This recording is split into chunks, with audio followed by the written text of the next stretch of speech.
Welcome back to The Explainer. Today, we're diving right into a completely fascinating and strictly impartial look at one of the most intricate frameworks found in ancient texts, the chronological biblical prophecies of the last days.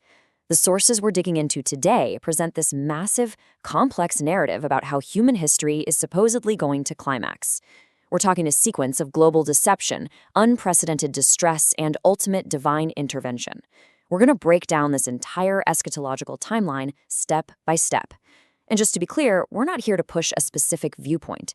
We just want to help you clearly understand the source material and the really compelling narrative structure it builds. Okay, so here is our roadmap for today. We'll be moving through 4 distinct phases: the final deception, the Great Tribulation, the Second Coming, and finally, free will and choice. This timeline beautifully illustrates the overarching sequence we'll be discussing. It gives us a great chronological framework to make sense of these incredibly dense events. The sources outline a progression that starts right now with spiritual deception, escalates into the beginning of sorrows, transitions into a highly specific 3.5-year Great Tribulation, and wraps up with the Second Coming. All right, Phase 1, the final deception, delusion in the modern age. Now, according to the texts, a strong delusion isn't just your everyday, run-of-the-mill confusion. It's a comprehensive, literal, spiritual blindness. And the crucial point here is that it's described as a direct result of humanity willingly rejecting divine truth. Because people refuse to love the truth, the texts state that God actually sends this delusion, causing them to wholeheartedly believe lies and legitimately find pleasure in unrighteousness. What's really wild is how contemporary sources connect these ancient prophetic warnings directly to our modern internet culture. The New Testament explicitly warned that scoffers would arise in the last days. And today, modern perspectives point to digital mockery as evidence of that. We're seeing the sexualization of Christian language, deliberately reframing the gospel's invitation to heaven as something quote-unquote evil, and just massive viral engagement whenever mocking content spreads across social media.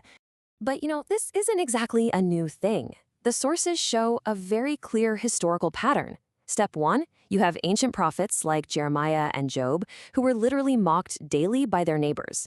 Step 2, during the Restoration, critics like Sanballat totally mocked the Jews trying to rebuild Jerusalem's walls.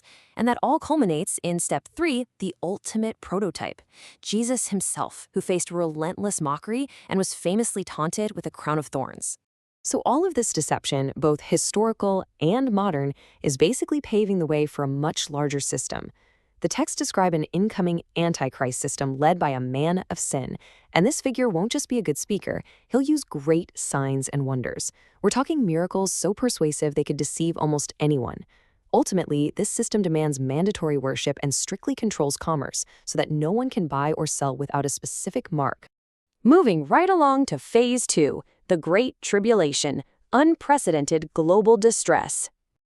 Before things hit their absolute peak, the texts outline a few preliminary events that Jesus called the beginning of sorrows.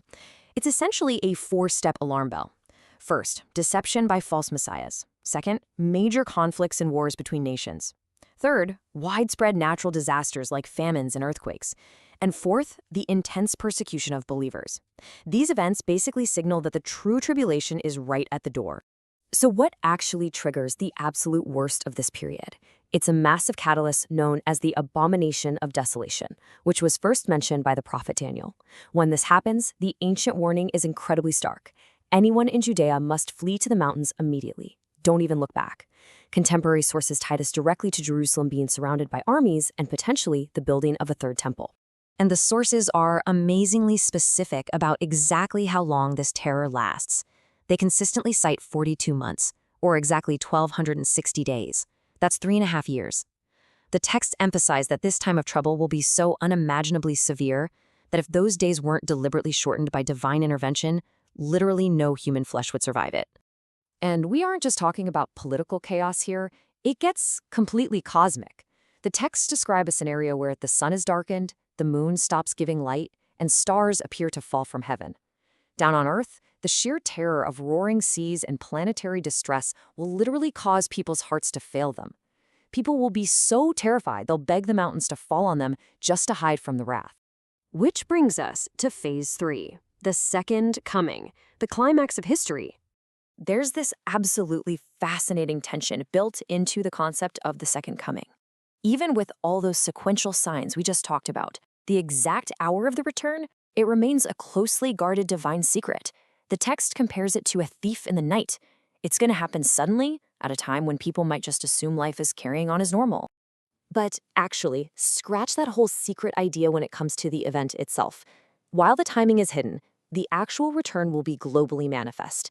The texts say Christ will arrive in the clouds with immense power and glory, visible to absolutely everyone, like lightning flashing from east to west. And there's going to be undeniable celestial fanfare, a massive shout, the trump of God, and armies of mighty angels. A primary purpose of this whole cosmic event is the gathering of the faithful. And the sources say it happens incredibly fast. First, the dead in Christ rise. Then, living believers are caught up. And in a fraction of a second, literally described as the twinkling of an eye, their mortal, corruptible bodies are instantly transformed into immortal spiritual bodies. This dramatic return also marks the final execution of global justice. The book of Revelation depicts a rider on a white horse who permanently defeats the Antichrist beast system, throwing it into a lake of fire. After that, all the nations are gathered and a final judgment happens, separating humanity based on their actions, exactly like a shepherd dividing the sheep from the goats. And finally, phase 4, free will and choice, the human element. So, after witnessing this massive cosmic narrative, we really have to ask, where do we fit in? The sources completely pivot here, from global apocalypse to deeply personal agency. This ancient quote from Moses hits the nail on the head. I have set before you life and death, therefore choose life. It shows that human free will is the ultimate mechanism deciding our destiny. Contemporary perspectives frame this choice as a simple RSVP. The idea is that God has already pre-written an invitation to heaven for every single person. But you are left with the absolute free will to either accept or reject it. That final deception we talked about at the beginning, it's basically an active campaign trying to convince the whole world to just check the box that says, no thanks. Jesus' teachings heavily contrast these two paths. Path 1 is the straight gate. It's narrow, it requires a tough, active daily choice, and the texts say few actually find it. Path 2 is the wide gate. It's the easy route chosen by the vast majority, but it ultimately leads right to destruction. Choosing life isn't a passive thing, it's an intentional daily decision. This creates such an incredible balance between divine sovereignty and human choice. Think of it like a potter and clay. The sources explicitly note that God takes no pleasure in the death of the wicked.